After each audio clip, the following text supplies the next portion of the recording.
అందరికీ నమస్కారం. వీక్షిస్తున్న ప్రేక్షకులందరికీ కూడాను ఆంగ్ల నూతన సంవత్సర శుభాకాంక్షలు.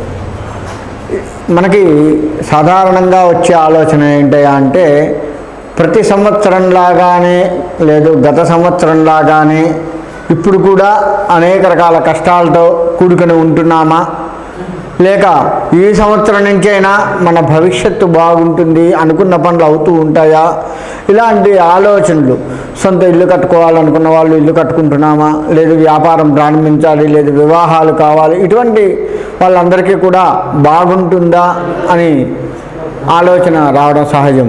కాబట్టి మన ఈ ప్రేక్షకులందరికీ కూడాను ఈ 2025వ సంవత్సరం మొత్తం కూడాను జనవరి నుంచి డిసెంబర్ వరకు కూడాను అన్ని రాశుల వారికి, ద్వాదశ రాశుల వారికి కూడా ఎలా ఉంటుందో మనం తెలుసుకుందాము. మన ద్వాదశ రాశుల్లో చివరిగా మీనరాశి. ఈ మీనరాశి వారికి 2025వ సంవత్సరం మొత్తం కూడా ఎట్లా ఉంటుంది అంటే సామాన్యంగా సాగుతుంది, కానీ ఉత్సాహాన్ని కోల్పోరు.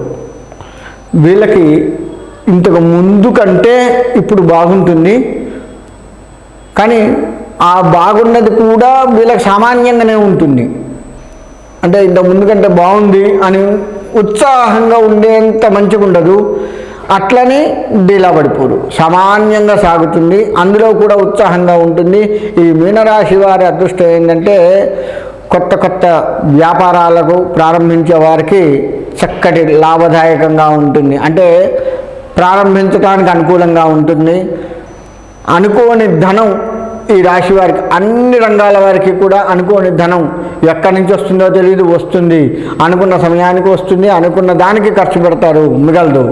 కానీ ఖర్చు పెట్టి అందులో ఆనందాన్ని పొందుతారు. అమ్మ అనుకున్న సమయానికి వచ్చింది, అనుకున్న దానికి ఖర్చు పెట్టావు, టెన్షన్ లేకుండా పోయింది.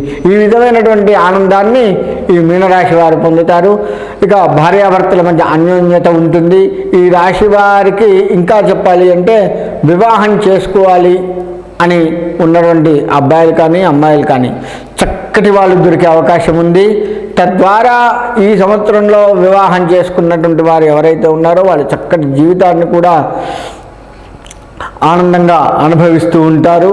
వీరికి చక్కటి సంతానం కూడా ఈ సంవత్సరం కలిగే అవకాశం ఉంది. సంతానం లేనటువంటి వారికి చక్కటి సంతానం కలిగే అవకాశం ఉంది. వీరు సుబ్రహ్మణ్యేశ్వర స్వామి ఆరాధన బాగా చేయండి. సుబ్రహ్మణ్యేశ్వర స్వామి ఆరాధన చేసినట్లయితే ఈ కుజుడికి సంబంధించిన దోషాలు వల్ల సంతానం లేకపోవటం, వివాహం ఆలస్యం కావటం, లేదా వివాహం కాకపోవటం, వివాహాలు దగ్గరకు వచ్చిపోవటము, ఇటువంటి చిన్న చిన్న చికాకులు ఉంటాయి. అటువంటివన్నీ కూడా సుబ్రహ్మణ్యేశ్వర స్వామి ఆరాధన వల్ల పోతూ ఉంటాయి.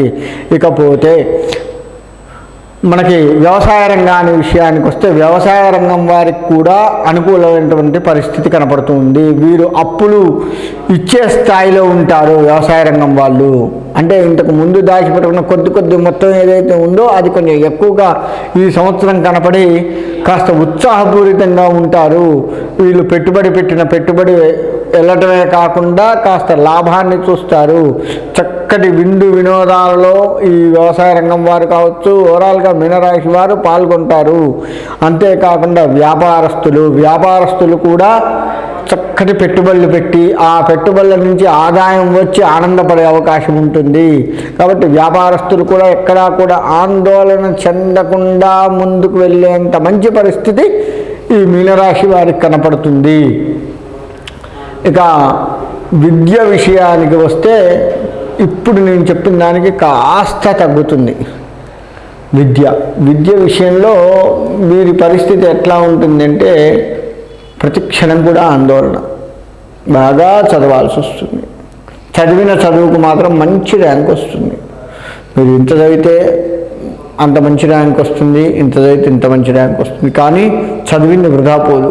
కొంతమందికి ఏమవుతుందంటే చదివింది మర్చిపోతారు. ఎగ్జామ్ దగ్గరికి మొన్ననే ఆ ప్రశ్నకు సంబంధించినటువంటి జవాబు ఏదైతే ఉందో అది గుర్తురాదు. కానీ ఈ రాశి వారికి అట్లా ఉండదు.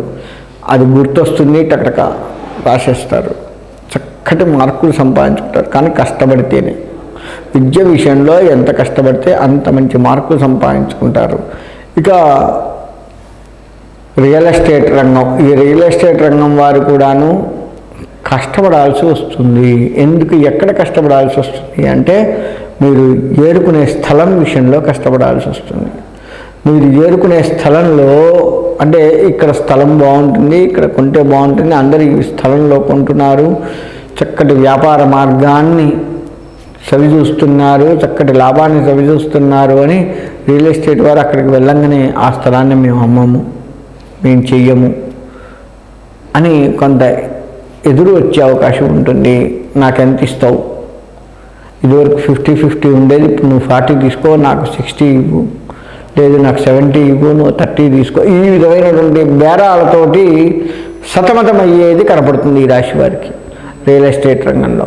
కాబట్టి రియల్ ఎస్టేట్ రంగం వారు కాస్త ఆచితూచి వ్యవహరించి మీ మంచితనంతో ఎదుటి వారిని వశం చేసుకొని లాభపడే పరిస్థితి ఈ యొక్క రాశి వారికి కనపడుతుంది. అంతేకాకుండా మన రాజకీయ రంగంలో కూడా ముందుకు వెళ్తారు, చక్కటి ఫలితాన్ని సాధిస్తారు. కాకపోతే మధ్య మధ్య కాస్త అలసటిని వాళ్ళే ఏర్పరచుకుంటూ ఉంటారు. అంటే ఈ రాజకీయ రంగం వారి పరిస్థితి అంటే అక్కడ అంతా బాగుంటుంది అని ముందుకు వెళ్ళటము, కొంత నోటి దుల వల్ల వెనక్కి తగ్గటము, ఎక్కడైతే నిలదొక్కున్నారో అక్కడ ఒక అడుగు వెనక్కి తగ్గే పరిస్థితి కూడా వచ్చే అవకాశం ఉంది.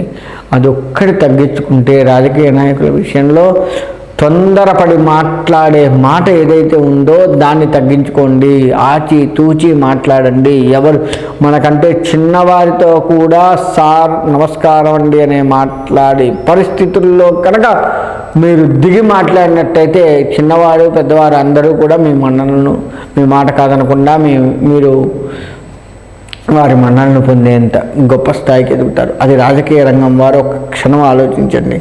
అంటే ఈ రాజకీయ రంగం వారి పరిస్థితి ఎట్లా ఉంటుందంటే ప్యూన్ దగ్గర నుంచి పెద్దవాడి వరకు అందరి దగ్గర కాస్త అణిగిమణిగి ఉండే పరిస్థితి ఉంది. ఇంకా ఉద్యోగ రంగంలో ఇటు ప్రైవేట్ కావచ్చు, గవర్నమెంట్ కావచ్చు, ఉద్యోగ రంగం వారు బదిలీలు తప్పవు. ఇక్కడి నుంచి ఇక్కడికి ట్రాన్స్ఫర్స్ అంటాం కదా, ఆ బదిలీలు తప్పవు. అక్కడ కూడా మంచి పేరు తెచ్చుకుంటారు, అందులో ఎటువంటి సందేహం లేదు. కాకపోతే బదిలీ అవుతున్న సమయంలో ఇక్కడ వారిని విడిచిపెట్టి ఇక్కడున్న పరిస్థితులని విడిచిపెట్టి వెళ్తున్నాము, అక్కడ నాకు ఏమవుతుందో ఏంటో అనే చిన్న భయంతో ముందుకు వెళ్తూ ఉంటారు. అది కాస్త తగ్గించుకోగలిగితే, ఆ భయాన్ని కాస్త పక్కకు పెట్టగలిగితే చాలు, ఇంకా మంచి జరిగే అవకాశం కనపడుతుంది. కాబట్టి ఈ ఉద్యోగంలో ఉన్నటువంటి వారు ఎవరైతే ఉన్నారో వారు మంచిగా ఉండండి. అంటే ఎదుటివారి మన్ననలను పొందేట్లుగా కాస్త వ్యవహరించండి. మీ చాకచక్యాన్ని చూయించే సందర్భం వస్తుంది, అది చూపించండి. ఈ రాశి వారి దగ్గర ఉన్నది ఏందయ్యా అంటే ఓవరాల్గా చెప్పాలి అంటే ఈ రాశి వారికి వీరి యొక్క తెలివితేటలే వీరి పెట్టుబడి. వీరు ఎంత తెలివిగా వ్యవహరిస్తారో అంత లాభాన్ని పొందుతారు. ఎక్కడ కనుక తెలివి తక్కువ తనాన్ని చూపించారా ఒక్క బొర్లా పడతారు. అది ఈ రాశి వారిలో ప్రస్ఫుటంగా కనపడుతుంది. కాబట్టి ఈ రాశి వారు ఆచి తూచి వ్యవహరించి మీ యొక్క తెలివితేట అంటే మీ తెలివికి పదును పెట్టండి, సాన పెట్టండి. మీరు చదివే చదువుకు కానీ, మీరు చేసే వ్యాపారానికి కానీ, రాజకీయ రంగం కానీ అన్నిటికీ కూడా ఇంతకు ముందు కంటే ఎట్లా ఉండాలి ఏంటి మెలకువలను చూసుకోండి. అలా మెలకువలు చూసుకొని చిన్న కీ పాయింట్ అంటాం కదా, దాన్ని పట్టుకుంటూ మీరు ముందుకు వెళ్ళగలిగితే ఖచ్చితంగా ఈ రాశి వారికి విజయాన్ని చేకూరుస్తారు. వీరు ఎట్టి పరిస్థితుల్లో కూడా శివకేశవ భేదం లేకుండా ఇటు శివుణ్ణి అటు కేశవుని అంటే విష్ణువుని శివుణ్ణి ఇద్దరిని కూడా ఆరాధిస్తూ ఉండాలి. అలా ఆరాధించడం వల్ల ఇద్దరి యొక్క అనుగ్రహం కలిగి ముందుకు పోయే అవకాశం ఉంటుంది. విద్యార్థులు కాస్త శ్రమపడండి, విజయాన్ని చేకూర్చుకుంటారు. ఆ విధంగా శివకేశవుల్ని ఇద్దరిని కూడా ఆరాధిస్తూ పీఠాధిపతుల దర్శనం చేసుకుంటూ వారి అనుగ్రహాన్ని పొందుతూ సుఖంగా ఉండాలి అని కోరుకుంటూ సెలవు తీసుకుంటున్నాను.